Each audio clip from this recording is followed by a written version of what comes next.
지난 주간에 이제 그 얘기를 듣고 이런 생각을 많이 했습니다. 목사가 어떤 스승이어야 되나 이런 생각을 참 많이 해봤습니다. 선생님은 가르치는 사람입니다. 지식을 가르치고 지혜를 가르치는 사람이 선생님입니다. 물론 목사도 말씀을 가르칩니다. 그런데 이제 가르친다는 것만으로 목사 역할을 다 했다, 그렇게 하기는 좀 부족하다는 생각이 들었습니다. 그러면서 이제 드는 생각은 뭐냐, 목사는 교인들로 하여금 화를 피하고 복을 받게 하는 사람이 되어야 되겠다, 그런 생각이 들었습니다. 화를 피하고 복을 받게 하고 나아가서 영원한 복이죠, 생명을 얻게 하는 사람이 될 때 제가 참 스승되는 목사가 아닐까, 그런 생각을 했습니다. 제 친구, 신학교 친구 중에 지금 행성에서 목회하고 있는데 그 친구 인터넷상의 닉네임이 빌롬입니다. 왜 빌롬이냐 물었더니 우리는 교인들 복을 빌어주는 사람들이니까 빌롬이지, 그렇게 얘기를 했습니다. 저도 공감을 합니다. 여러분이 복을 받아야 됩니다. 아멘. 그래야 제가 좋은 목사가 됩니다. 아멘. 동시에 화를 당하지 않게 됩니다. 여러분, 화를 당하지 않게 제일이죠. 세상에서 뜻대로 안 되는 일이 여러 가지가 있는데 그 중에 제일 뜻대로 안 되는 일이 있습니다. 뭘까요, 여러분? 자식이죠. 자식이 제일 뜻대로 안 됩니다. 사실은 저도 사실은 우리 아이들 때문에 신앙적인 문제로 갈등을 한 적이 많았습니다. 화를 낸 적도 있고 때로는 매를 든 적도 있습니다. 잘했다는 게 아니고 당연히 마음이 아팠습니다. 후회도 많이 했죠. 자식을 때려놓고 마음이 좋은 부모가 어디에 있겠습니까? 좀 더 참고 기다려줘야 되는데 제가 제 마음을 이기지 못하고 사실 매를 든 적도 있었습니다. 제 변호입니다. 제가 왜 그랬겠습니까, 여러분? 뻔한 얘기지만 자식 잘 되라고 그런 거 아니겠습니까? 저는 1990년부터 우리 전사님처럼 전도사로 교회를 섬기기 시작했습니다. 28년을 전도사 혹은 목사로 교회를 섬겼습니다. 제가 한번 헤아려 봤더니 8교회를 제가 28년 동안 섬겼더라고요. 8교회를 섬겼으면서 여러 가지 간접적인 체험들을 많이 했습니다. 그러면서 제 안에 저렇게 하면 하나님께 복을 받는구나, 저렇게 하면 하나님께 매를 맞는구나 하는 생각들이 자연스럽게 제 안에 만들어지게 됐습니다. 제 자녀들이 하나님께 복을 받아야지 매를 맞았어야 되겠습니까? 아멘. 그렇죠? 그런 마음이 간절하다 보니까 모두 부모님 다 그럴 겁니다. 간절하다 보니까 조급한 마음에 잔소리도 하게 되고 갈등도 있었습니다. 그게 부모의 마음이죠. 진실한 목사도 그런 마음을 가져야 된다고 생각합니다. 때론 교인들과 원치 않은 갈등이 있다 할지라도 교인들이 매를 맞게 내버려 두셔야 되겠습니까? 복을 받게 해야 될 줄 믿습니다. 네. 사실 오늘 그런 마음으로 여러분과 이 말씀을 나누려고 합니다. 화를 피하고 복을 받는 길이 오늘 말씀의 주제입니다. 여러분, 이 말씀을 통해서 제 마음입니다. 여러분, 화를 피하고 복을 받게 되시기를 축복합니다. 아멘. 먼저 주일 예배를 꼭 드리십시오. 여러분, 절대로 주일을 범하지 마십시오. 오늘 읽은 시편 133편은 순례자의 노래입니다. 이스라엘의 남자들은 그가 꼭 하나님이 정한 절기에 예루살렘 성전에 올라가서 예배를 드려야 됐습니다. 그가 어디에 있든지 무슨 일을 하든지 간에 하나님이 정하신 절기에는 꼭 성전에 올라가서 하나님을 예배해야 됩니다. 그런데 오늘 본문에 나온 사람들은 어떤 사정이 있었든지 아니면 집이 멀었는지 밤늦게 예루살렘 성전에 도착했습니다. 그런데 예루살렘 성전에는 그런 사람들을 위해서 또 제사장들이 밤에 대기를 하고 있었어요. 그러니까 1절 이전은 밤늦게 성전에 도착한 사람들이 성전 안에 있는 제사장들을 깨우는 말씀이에요. 1절 2절 같이 읽어보겠습니다.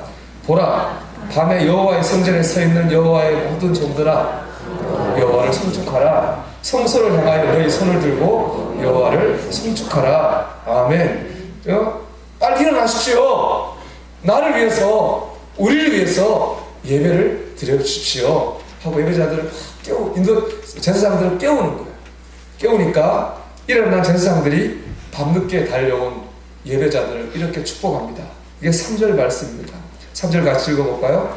천지를 지으신 여호와께서 시온에서 내게 복을 주실지어다. 아멘. 천지를 지으신 여호와께서 이 성전에서 내게 복을 주실지어다. 어떤 상황에서 또 예배하는 사람이 하나님께 복을 받습니다. 반대로 예배하지 않는 사람은 매를 맞습니다.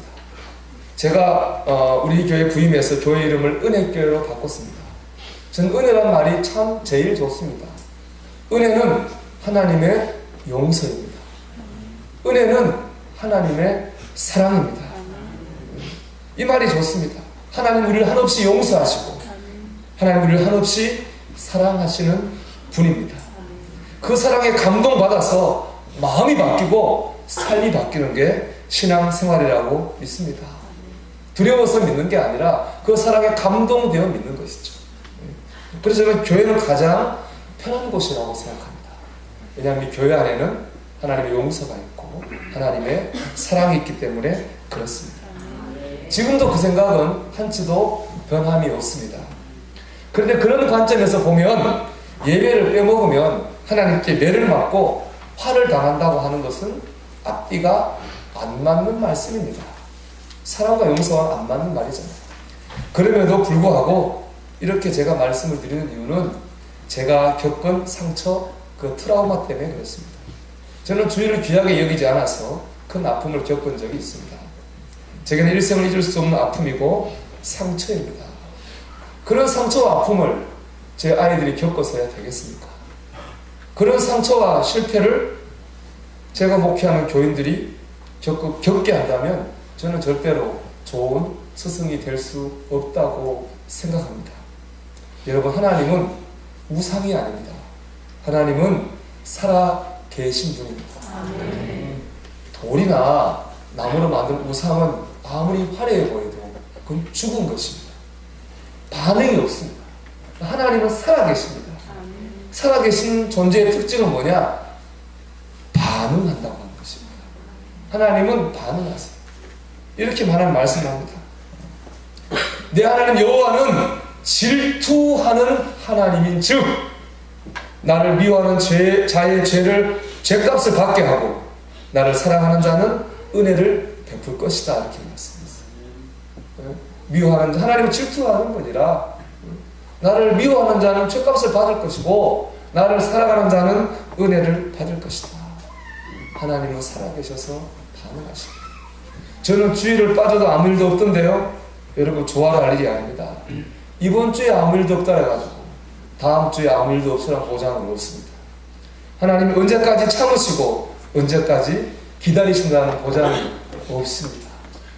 이게 제가 갖고 있는 두려움입니다. 꼭 우리 교회에서만 예배하라는 것은 아닙니다. 여러분 오늘도 보면 우리 이제 몇 가정이 부모님들 때문에 이제 고향 가신 분이 계신데 그럴 경우에 가까운 교회에서 예배하면 됩니다. 아니면 직장이나 일 때문에 도저히 주일을 지키지 못하는 날도 있지 않겠습니까? 그러다면 혼자라도 성경을 읽고 혼자라도 기도하면서 나의 예배를 하나님 앞에 드려야 합니다. 아멘. 그게 주일을 지키는 것입니다. 여러분 그게 화를 피하는 방법입니다. 여러분 주일을 지키십시오. 아멘. 화를 피하시기를 축복합니다. 두 번째 예배를 잘 드리십시오. 그게 복을 받는 길입니다. 여러분 이 시간 잘 오셨습니다. 여기가 복 받는 자리입니다. 아멘. 천지를 지으신 여호와께서 내게 복을 줄지어다. 성전에 울려 퍼진 하나님의 음성입니다. 이 자리가 축복의 자리입니다. 그런데 여러분 이 순간 축복의 자리에서 정말로 복을 받아야 됩니다. 여러분 이 순간 하나님을 예배하는 일에 정성을 다하십시오. 이 134편이 제게 기억에 남는 것은 그 다윗의 장막이라고 하는 그 책이 있습니다. 그 책에 보면 이 시가 10편이 나와요. 거기에 보면 한 재미있는 얘기가 소개되어 있어요. 몸무게가 150kg쯤 되는 뚱뚱한 한 남자 얘기입니다. 이 이제 뚱뚱하니까 친구 집에 초청을 받아요. 친구 집에 갑니다. 가면 이렇게 돌아봐요.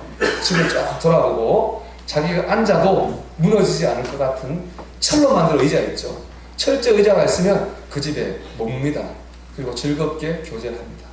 근데 그런 철로 만든 의자가 없고 나무 의자만 있으면 이 뚱뚱한 사람은 이렇게 둘러보고 나무 의자만 있으면 다른 핑계를 대가지고 그 집을 떠납니다. 왜냐하면 예전에 한번 나무 의자에 앉았다가 의자가 부러졌어요. 그래서 많은 사람들이 보는 데서 창피를 당한 적이 있기 때문에 철제 의자만 없으면 그냥 떠납니다. 준비가 되어 있지 않다고 생각하기 때문에 그렇습니다. 친구를 초대할 때는, 그래서 그 친구를 초대할 때는 무거움을 감당할 만한 의자를 준비해야 됩니다. 하나님의 임재라고 하는 히브리어 단어는 카보드입니다. 이 카보드라는 말은 무겁다라는 말에서 나온 단어입니다. 여러분, 하나님의 임재는요 무겁습니다. 그 무거움을 감당할 준비가 우리 안에 되어 있어야 됩니다. 잘 준비된 예배 위에 하나님이 임재하시고 머무십니다. 준비되지 않으면 하나님은 여기 왔다가 슬픈 얼굴로 떠나가실 것입니다. 여러분, 예배는 준비되어야 됩니다. 마음도 준비되고 몸도 준비되고 우리의 정성도 준비되어야 됩니다. 하나님을 사모하는 마음과 열정이 있어야 됩니다. 그래서 이 자리에서 복을 받습니다. 그렇지 않겠습니까? 이 설교 말씀이 하나님이 내게 주신 음성이라고 마음으로 들으신다면 하나님의 음성을 들을 것입니다. 그러나 그냥 좋은 말씀이야 라는 마음으로 들으면 그냥 좋은 말씀이 되고 말 것입니다. 그러나 지루해 라는 마음으로 들으면 한없이 지루할 거라고 생각합니다. 여러분, 준비된 마음 위에 하나님의 축복이 임합니다. 오늘 이 예배자들 보십시오. 밤에 성전에 갔습니다. 피곤하지 않겠습니까? 하루 자고 그 다음날 가도 됩니다. 쉬었다 가도 됩니다. 그러나 하나님을 예배하고자 하는 그 뜨거운 마음, 하나님을 예배하고자 하는 마음, 하나님을 만나고자 하는 마음, 은혜를 사모하고자 하는 마음으로 그 밤에 성전문을 두드린 겁니다. 예배를 드리십시오. 그럴 때 제사장을 축복하지 않습니까? 천지를 지으신 여호와께서 내게 복을 주시리로다. 여러분, 예배를 잘 드리십시오. 그러면 복을 받습니다. 그래서 제가 이런 생각을 해봅니다. 우리 보면 교회학교 예배를 드리는 부모님들도 계신데, 교회학교 예배는 어린아이들을 위한 예배입니다. 이 예배를 드려야 되고, 또 우리 청년들이 요즘 이제 오후 예배를 잘 드려서 참 감사한데, 부탁하는 것은 특별한 일이 없으면 이 예배도 드리면 어떨까? 왜냐하면 한 교회가 한 예배 공동체성을 유지하는 것은 굉장히 중요한 축복이기 때문에 그렇습니다. 그랬으면 좋겠고, 또 이 예배를 드린 분들도 제가 오후 예배 보면 참 은혜를 받을 때가 많습니다. 어쨌든 예배를 자꾸 사모할 때 거기서 우리가 은혜를 받고 복을 받습니다. 같은 연장선상에서 말씀드리면 여러분, 신앙생활을 열심히 하십시오. 기도도 열심히 하시고 은혜 받는 일에도 열심을 내십시오. 주님의 일도 할 수 있는 대로 열심히 하십시오. 그래야 심령의 은혜도 받고 가정과 일터의 축복도 받습니다. 아멘. 제가 보는 표현은 그렇습니다. 뿌려야 거두고 심어야 열매를 맺는 거지. 모든 일이 그렇지 않습니까? 신앙생활 열심히 하는 사람이 복을 받습니다. 그래서 이 말을 제가 원고에 쓸까 말까 고민했는데, 혹시 하나님의 음성으로 들을 수 있으니까 선포합니다. 정신을 차리십시오. 믿음의 열심을 내십시오. 제가 여러분에게 너무 많이 한 간증이지만 또 하겠습니다. 제가 일산에서 전도사 할 때 학생부들 집회를 했습니다. 그때 강사로 오신 분이 권사님인데 영등포에서 학원을 크게 하는 분이었습니다. 아주 뭐 성실한 납세로 뭐 상도 받고 하는데, 이분이 이제 그 간증이 있습니다. 원래는 압구정동에서 학원을 친구가 동업했는데 친구가 돈을 떼먹고 도망갔어요. 동업자가. 그래서 졸지에 옥탑방에 4 식구가 살았어요. 그때부터 이분이 얼마나 힘들겠어요. 이때문에 한 게 뭐냐? 예배하는 겁니다. 그 교회가 7부 예배가 있었던 것 같은데 모든 예배를 다 참석합니다. 1부, 2부, 3부, 4부, 5부, 6부, 7부. 설교가 다르겠습니까? 다르겠죠. 다 참석했어요. 성교 예배도 참석했어요. 심지어 다른 사람 장례 예배도 참석했어요. 그분의 간증은 예배 드리지 않으면 견딜 수 없어서 그랬다고 합니다. 그런데 놀라운 일이 그 돈 떼먹고 도망간 사람이 돈을 붙여줬어요. 알고 붙인 게 아니라 모르고 늘 습관적으로 동업하다 보니까 잘못 계좌로 돈을 넣었습니다. 거짓말 같죠. 제가 하고 싶은 얘기 이 얘기입니다. 우리가 하나님 앞에 믿음으로 예배할 때 거짓말 같은 일들이 내 심령 안에 일어납니다. 거짓말 같은 평안이, 거짓말 같은 힘이, 거짓말 같은 위로가, 거짓말 같은 능력이 부어집니다. 내 가정과 일터에 거짓말 같은 응답이 이루어집니다. 우리가 하나님 앞에 전심으로 예배하고 열심으로 믿음으로 생활할 때 그런 복을 받을 것입니다. 여러분 복을 받으십시오. 아멘. 마지막으로 복 중에 복인 영원한 생명을 붙잡으십시오. 오늘 이 말씀을 제가 묵상하면서 떠오른 찬양이 하나 있습니다. 저 멀리 배는 나의 시온성 오 거룩한 곳 아버지집 내 사모하는 집에 가보자 온 밤을